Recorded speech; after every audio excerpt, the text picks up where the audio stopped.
All right. Well, tonight we are going to kind of start what is a series for us, or at least a series of at least some studies, some thoughts, as we kind of move from what we've been doing in Celebration Worship. We finished up the Return series. This coming weekend, we start a series called Dent in the Universe. And that phrase actually comes from a quote that was said by Steve Jobs at one point. He made the statement that we all exist for a reason. We need to put a dent in the universe, or why are we even here? And interestingly enough, there's a spiritual thought in there. It's that cry that we have that we need to make a difference. How will the world be better because we were here? I contend that as followers, if we get serious about following, if we are doing what God has created us to do, and we become that best version of ourselves, then the legacy that we have is that the world is better for us having been here, because we are representing Jesus and we are putting a dent in the universe. We're putting a mark on the world that comes from Him. And so we're going to start that series Sunday, and that will kind of run us through the summer months. And so I think it's going to be fun. So this is kind of this series that we're going to do on Wednesday evenings, or Thursday evenings actually, for us, kind of bridges that gap as we kind of move back and get back together again. And so we're going to go to a very familiar passage of Scripture, Matthew chapter 14. And I guess if you're going to title this thing, you would title it, The Adventure Really Begins. And we're going to kind of share a few thoughts, and we'll go for a little while tonight, and then we'll be done. We'll pick it up the same spot we knock off on next week. But basically, we get up every day in a world, and we are riding this thing called planet Earth as it continues to move around the sun. And each day we get up, and all around us, in the world around us, people are asking the question, does anybody know what's going on? Is anybody piloting this thing? Is anybody in charge? Does anybody have a clue? And I got news for you. 2020 is that kind of year. I mean, it has been a year of surprises, a year of unexpected turns and twists, things that in 2019, as we were celebrating Christmas and going through the Christmas season, if someone would have come up to you and said, as 2020 unfolds, this is what you're going to face, and just rattled off any of the things that are going on right now, we'd have shaken our heads and said, you have lost your mind. And so that's for us as followers. I mean, my goodness, we have a connection to God. We are, we're trying our best to be who we're created to be. And if that's how we feel, imagine what it's like to get up every day and not have that God connection. I mean, if we lived in a world of people who desperately need to know God before, how much more intense is that right now? And I'm very grateful for the fact that, as we kind of move through these shutdown days and stuff like that, there was a normalcy to my life. I was able to get up, and I was able to go to work, and I was able to do things, and we were able to connect in some different ways. And, you were a part of that. But we were, we were streaming live, we were able to Zoom, we were texting, we were calling, we were emailing. We figured out what we had to do the best we could to stay connected, and knowing it wasn't good enough, but trying everything that we could to throw out lifelines where we could keep up with each other. And we're blessed because we have people in our world, in our orbit, that want to do that. And so that's kind of how we move through it. But there are some people that, they just try to pep talk themselves through it. If you're getting up every day and you don't have that God connection, what kind of pep talk do you give yourself that it's going to get better today than it was yesterday? You turn on the news, and the news isn't good. We've gone from one thing to the next thing to the next thing. Things that we thought were secure and normal, they're not. And people are out there, and there are people that live life by saying, if they just believe in something hard enough, if they just believe it's going to get better, if they just believe, sociologists will tell you, and my undergraduate degree was in sociology. Sociology tells you that people put faith in faith. And that makes no sense, right? So what do you believe in? Well, I believe in faith. Well, faith in what? No, that's the point. I believe in faith. And so they just put their faith in faith, which is basically just nothing but a glorified coach's pep talk to themselves. And every day they just tell themselves, you're strong, you're good looking, you're going to make it, you're going to be okay because you're wonderful. And that's the person you're talking to in the mirror. But you don't know that's true or not because you're just building it upon some kind of hope that you've managed to muster in your heart. And it's really a game that people play because we know the answers to this. But the real issue is there somebody in charge? Do they know what's going to happen? Can we trust them to be in charge? Because that's what we get down to when it comes down to the essence of our faith. When we make the decision to believe, trust, and follow Jesus, we're basically saying, you know what? I believe it's going to happen. I believe that what you've said is true. I'm going to trust you with my eternity. And as crazy as the world seems, I'm going to believe that you know what's going on, God. And I'm going to hang on to you and hang on to that plan. That's a big difference in getting up, looking in the mirror and saying, yeah, I believe in you, you're good. You're now believing in your Creator and you're trusting that He can get you where you need to be. But with that, you have to understand, that requires faith. And as we have discovered and we're discovering, and faith does involve a little bit of risk. Because there's no such thing as faith without risk. When you make the belief in Jesus, you're taking all that information, all that truth that you've heard, but there's a moment that you step across and you make that step to say, you know what, I do believe it. And you're banking your eternity on it. And you find out along the way that God reaffirms to you over and over again that what you have believed is true. But you don't discover that till you kind of get into the journey. And so you're learning that and you're transforming and you're becoming more like Him as you kind of move through that. And so there's a little bit of risk that's involved in that. And, and sometimes, when you start taking risk, you get a little anxious because you're afraid, man, you might be screwing it up and you don't want to screw it up. You want to make sure you get it right. Which brings us to this passage that we're looking at in Matthew 14. It's one of my favorite stories in all of Scripture. It's a story of Peter walking on the water, okay? And you've heard this story, 1,000 times if you've hung out in church. There's a lot of application for it. It says a lot of things. So tonight we're going to talk about one piece of it. And then that's all we'll cover tonight. And it's simply this. I want you to understand that the adventure of faith really begins when you take a risk. When you take a risk. And that even means sometimes in the back of your head you have to say, well, what if I mess this thing up? You probably will. You probably will.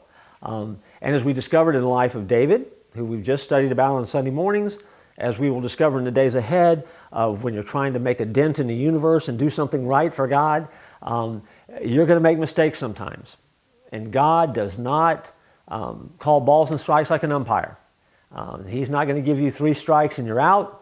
He's not going to give you four balls and a pass to first. I mean, you just have to stay in the batter's box and you just have to keep swinging. And if you don't like baseball, that analogy was completely wasted. But that brings us back to the story of Peter. The adventure of faith really does require risk and maybe even sometimes risking failure. Verse 24 in Matthew chapter 14 describes what's going on in that boat. It says this, "But the boat was already a considerable distance from land, buffeted by waves because the wind was against it." And so you know the backdrop of the story. A storm has come along. It's so rough that the disciples can't make it across the body of water. And some of these guys are professional boatsmen and sailors and fishermen, so they're used to being on the water. It's bad. Verse 25 tells us that during the 4th watch of the night, Jesus went out to them walking on the lake. And so the 4th watch of the night equates to somewhere between 3 a.m. and 6 a.m. And so picture in your mind the size of the waves, picture in your mind the strength of the wind, picture in your mind the darkness of the night. There's this little fishing boat struggling to get across without capsizing. Matthew's account tells us that the boat was tormented by the waves. Gotta love that. Of all the things I don't want to be in a boat tormented by the waves. That just doesn't sound like a vacation cruise to me. It sounds more like Gilligan's Island. So I don't want to do that. I don't want to be tormented by the waves. But that's the Greek word that he used there. So they're cold, they're wet, they're exhausted, they're terrified. And it's under that setting that Peter, in just a few moments, is going to get out of the boat. Because we know where this story is headed. And I'm not a boatsman, okay? I'm not a fisherman. I've been in boats. I've I've ridden on boats. I've had a good time on boats. But that is just, I don't have a lifestyle that allows me to lounge around on sailboats. I don't get to go out on the yacht on the weekend. I'm working on the weekends. And so I would think it would be difficult to get out of a boat and walk on the water if the sea was calm, much less if it were rough. And so I think even for an average person, you start identifying with the story, you realize immediately how difficult this is. But you imagine the waves are crashing. The wind is at gale force. It's 3 o'clock in the morning. The night is dark. Peter gets out. He steps on the water, and we know that he sinks. He doesn't make it. And if you stop right there, this is a story of failure. Or is it? Now, show of hands. We're zooming, and I can't see all of you right now. But raise your hand and just wave at me if you've ever failed a test. I'm seeing Mark's in the room with me, okay. Wave your hand with me if you've ever been cut from a team. Okay, all right. If you ever did not get the job that you thought you were going to get, okay. You were ever passed by for a promotion, okay. If you've ever been impatient with a 3-year-old, okay. If you've ever said the wrong thing, if you've ever eaten with the wrong fork, if you've ever sneezed in the middle of a conversation and you hosed somebody that was close to you, you could have passed the COVID, just so you know. Anyway, we have all had moments, in other words, where we have kind of messed this thing up. We have failed in some way. There's no doubt about it. So all of us are would-be water walkers. And what I mean by that is that God did not intend for us as His children, created in His divine image, to go through life in a desperate attempt to avoid failure. I'll say that again. You were not created by your Creator to attempt to travel through life in a desperate attempt to avoid failure. A lot of people have decided that they need to live life and they never try anything because they simply never want to fail. Their mindset, if you put them in the story, is the boat is safe, the boat is secure, and the boat is comfortable. But the water is high, and the waves are rough, and the wind is strong, and the night is dark, and there's a storm out there. And common sense would dictate that you need to stay in the boat. Because it's not good out there. It's safer to stay in where you know at least you're going to be afloat. And there is this cautiousness that we have as we kind of move through life that sometimes robs us of discovering what's waiting out there if we get out on the water. You've heard me throw this phrase in other occasions. I throw it again because it fits here. But it's simply this. If you don't get out of the boat, you'll never walk. Because if you want to walk on water, you do have to get out of the boat. And I think that sometimes, and it's not because we intend evil, so don't misread what I'm saying here. This is not an evil intent. But sometimes we don't do things simply because we're afraid if we do them, we might sink. There's someone inside us that tells us that our lives are built for more than just sitting in the boat, and that walking on the water, though it sounds scary, might be kind of fun. And I believe that when you start following Jesus and you get serious about touching and changing the world with the love of Christ, there's something that's very compelling, but yet also kind of terrifying about that. And yet, it's when you begin doing it that you feel most alive and you feel most free, and you begin to discover, my goodness, this dream I have is from God, and God is doing some things in my life that He's never done before. And that's only discovered when you're willing to kind of move outside of that little safety zone that we create for ourselves sometimes in life, and take a little step out and get out of the boat and on the water. And so kind of we step back into the story. Jesus comes to the disciples see Him walking on the sea, and they're terrified, and Jesus responds to them in verse 27 by saying, "Have no fear. It's me." He's saying to them, you know my voice, you know who I am, trust my character, you can have my confidence, you can safely, without reservation and no hesitation, trust me with your life. You have this storm, but you have me. And it's almost as if he dares the disciples to make a choice. You have the storm and you have me. What are you going to trust and believe in more? And I think, and again, it is a real struggle for people. I think that sometimes the storms that we face in life become bigger than our God. And I think that sometimes the storms that we're facing when we really just feel like we're caught up in it causes us sometimes to lose sight of the fact that we follow a Savior who is bigger. And that's why I love Peter in this situation, because when you picture the story like we've described it, it is a mess, it's scary. And in verse 28, Peter says, all right, Lord, if it's really you, because remember, they think he's a ghost to begin with, so these guys are really wigged out. So Peter says, if it's really you, what do you want me to do? Command me. And in verse 29, Peter says, all right, Jesus says, all right, Peter, step out of the boat. I mean, it is that whole thing where Peter's having this dialogue. If it's really you, do you want me to get out? Command me to come out on the water. I'll do it. You tell me what you want me to do. Jesus says, come on out here. Come on. And Peter lifts one leg over the side. And at that point, although Peter was in a boat with other people, I think in that moment Peter felt very alone. I think as he's got one leg in and one leg out of that boat, he is the only one there. And it's that moment that I think would be similar to you when you get ready to do something and you're stepping out for that first time. There's that moment where you just have that catch your breath feeling where you feel like, man, I am very alone right now. And if I do this, there is no going back. But that's where Peter is. He puts his foot on the water, and then he lifts his other leg and swings it over the side of the boat and puts that foot on the water. And he gets to that moment where he's got to do that little fanny slide off the edge of the boat where his feet are going to hit the water, and that's going to be the only thing that's supporting him is the water. Peter knows in his head, because he's a fisherman, and he knows in his heart that he's slid out of this boat a number of times before, and every time he does, he goes into the water because he does that on purpose. This time, he's daring to believe that when his feet hit the water, he's not going to sink. That's crazy, right? And he's there and he does this thing, and his feet hit, and I can only imagine the look on his face when he gets that look like, this really worked. I mean, I think he has that moment where he just swallows, his eyes probably get big, he's like, this is working.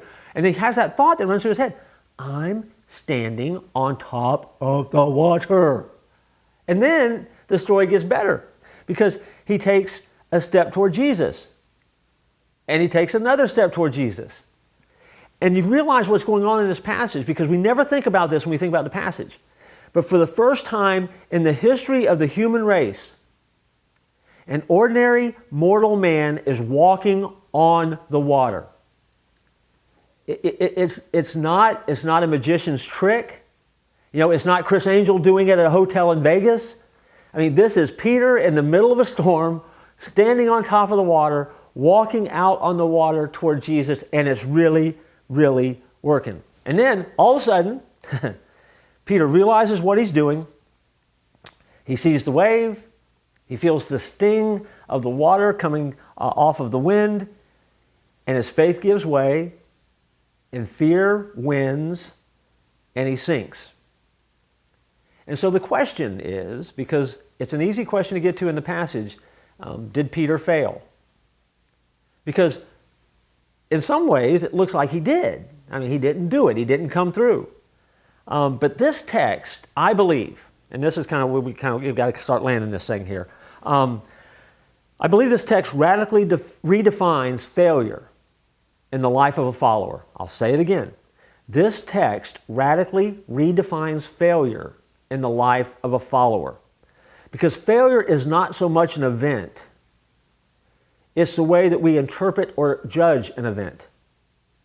Okay? Failure is not an event. It's how we interpret or put a lens over it or how we view it. It's a label that we attach to it.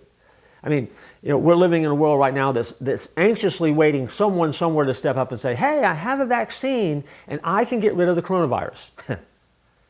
Jonas Salk attempted 200 times to come up with a vaccine for polio before he hit a winner. And so The question was, and someone asked him, how did it feel to fail 200 times trying to invent a vaccine for polio? And his response was, I've never failed 200 times at anything in my life. My family taught me never to use that word. I simply discovered 200 ways how not to make a vaccine for polio. Somebody asked Winston Churchill one time, what most prepared you to lead Great Britain through World War II? Because for a period of time, Great Britain stood virtually alone against Nazi Germany as it was beginning to dominate the Western world. And this is what Churchill said. It was the time that I repeated a class in grade school. And the interviewer said, you mean you flunked a grade? And Churchill said, no, I've never flunked a grade in my life. I was given a second opportunity to get it right. And if you go back and read Churchill's biography, man, his rise to power and where he was during this moment is a testament to that statement. Talk about a guy who needed a second chance, or a guy who needed an opportunity to be able to redo something or do something right. I mean, that was his moment. And so those, what many would say were failures, were simply just the learning ground for him to be successful. So the question, did Peter fail? In one sense, I suppose he did. He sank. And if that's failure, then so be it. But see, there were 11 bigger failures in the boat, and they failed privately. They failed quietly. Their failure was safe, unnoticed, and uncriticized, by the way. Only Peter experienced the shame of public failure, but only Peter experienced the glory of being able to walk on the water. And so to get one, you've got to be willing to risk the other. And Peter was that guy. And only Peter knew, in a way that the others never would, that when he sank, Jesus would be there. Because I think one of the most powerful moments that we also lose in this passage is as Peter goes down and cries, Lord, help me, and he begins to sink, somewhere as he is looking up and seeing through that dark water, the surface begin to kind of go away from him as he begins to go down. Can you imagine that view of that hand that plunged through the water when Peter caught a glimpse of Jesus' hand and could reach out and grab it? And the instant that he grabbed it, that supernatural strength or power that brought him back up to the top of the surface, because the story continues with the fact that he was once again standing on top of the water, this time holding Jesus' hand. And the passage ends by telling us that together they walked back to the boat. So Peter wasn't a failure at all. He had a moment and he sank, but he also rediscovered that when he went down, he also was rescued by Jesus because he was never alone, and he walked on water the second time, this time hand in hand with Jesus to get back to the boat. So for us, as we think of this adventure of faith that we're on, the great part about it is we're never alone, that he loves us. And the other thing that we have to remember is that Jesus redefines our failures. And with Jesus, we're not going to fail. He loves us too much to let us fail. He loves us enough to let us make mistakes, but he uses those mistakes and he weaves those together for good so that we might take that next step of the journey that he has for us. And so as we start talking Sunday about making a dent in the universe, we can do so with confidence, knowing that if we're following God and we're following this heartbeat, this drumbeat that God puts in our life, we're going to be able to do everything that he has called us to do, and even more than we imagine, simply because failure is now off the table. Plenty of learning experiences waiting. But Jesus helps us redefine those moments when we're not at our best and some good things happen. Now that's as far as we're going to go tonight. We'll pick up there next Thursday. Any questions or thoughts before we go zooming out of here? Because unlike some other Zoom calls, this one is not going to cut us off automatically at the hour mark. We're going to be able to stay on if you want to and talk, and then if you need to go, you can go. Any questions or thoughts before we blow out of here?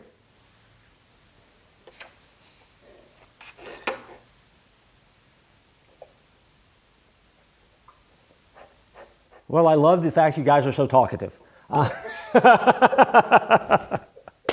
liked your statement about there's something compelling and kind of scary when you take a risk, because that does tend to happen. And I guess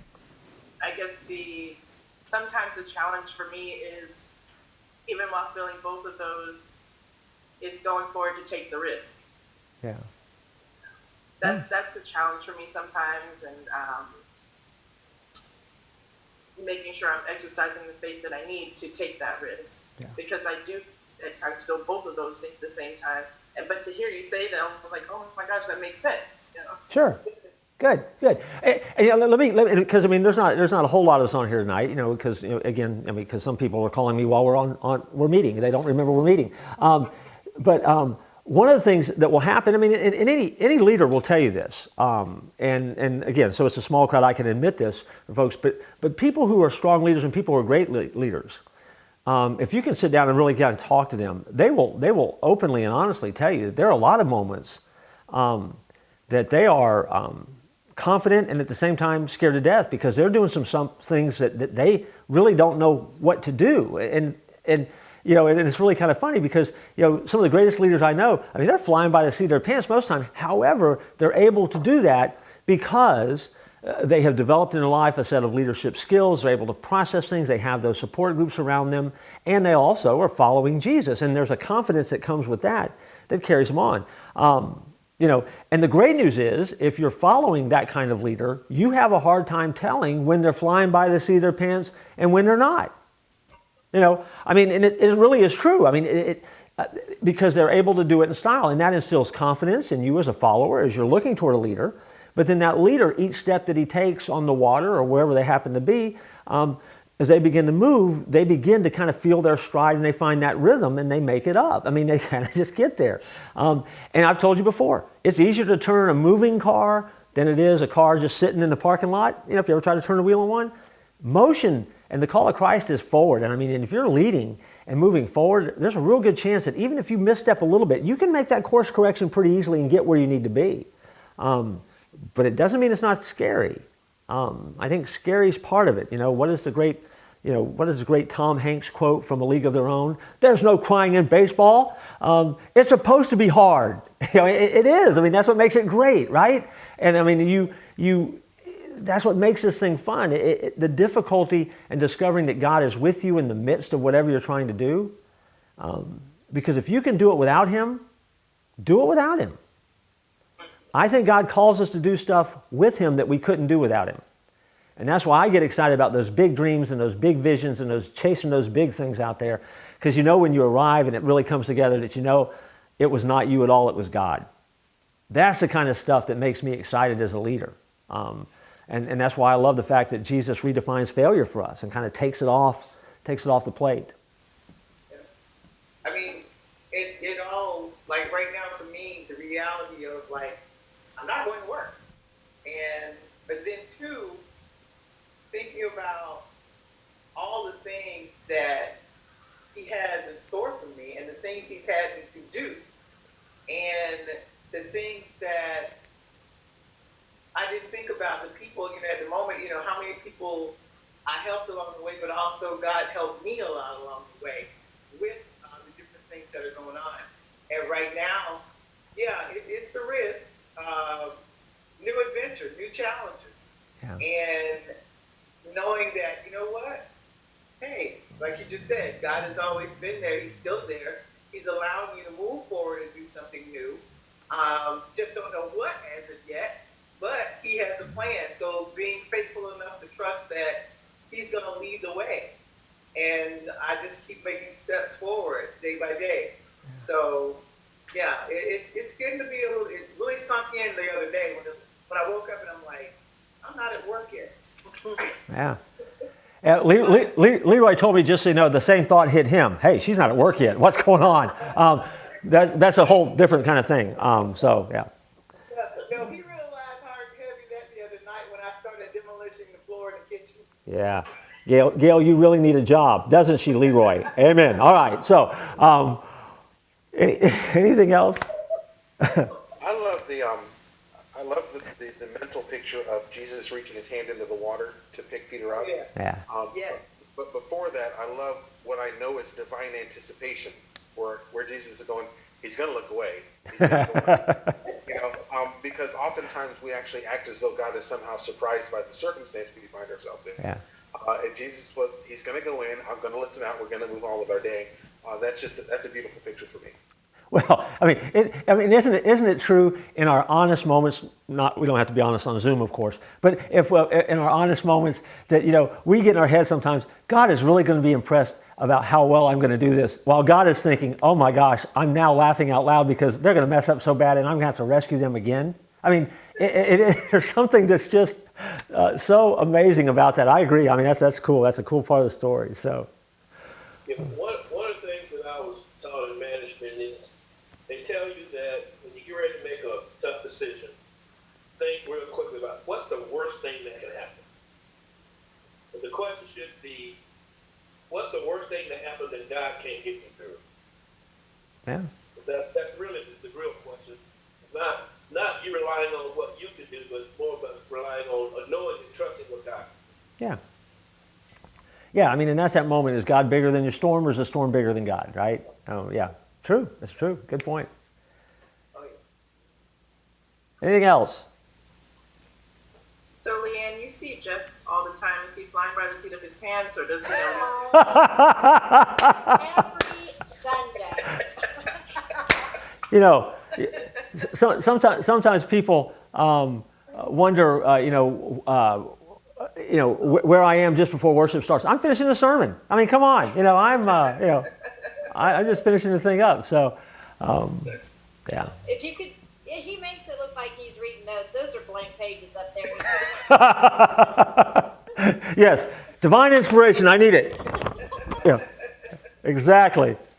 No, if I go up there 1 week without notes, you'll know it right away. You're like, oh my gosh, we are wandering off behind the little animals today because this is a crazy day. Yeah. It will last forever. Yeah. No, don't do that. I have one sermon that I can preach from memory, and it's don't wrestle with pigs, kiss more frogs, and color outside the lines. I can still do that one from memory, but you guys have heard it so many times. I was going to say, why bother? So could we. Yeah, I know. That's what I'm saying. You don't need me there, most of you, to hear that sermon, right? So why bother? I can just read the title and I goes, okay, amen, let's go home. So, all right. Well, listen, I'm going to say amen, let's go home. Let me remind you, though, that Jesus shows up in the midst of the storm and he utters those words that we hear time and time and time again in Scripture, fear not. Yes. And so let me leave you with that as we kind of move through Friday and Saturday. Hopefully we'll get together on Sunday and get to see all y'all smiling faces and look forward to that. But no, I love you guys, and I am excited because we are seeing each other face to face now, and you are loved and prayed for. And so let's wrap this one up and say good night. See you guys. Have a good rest of the week, okay? Bye. Bye-bye.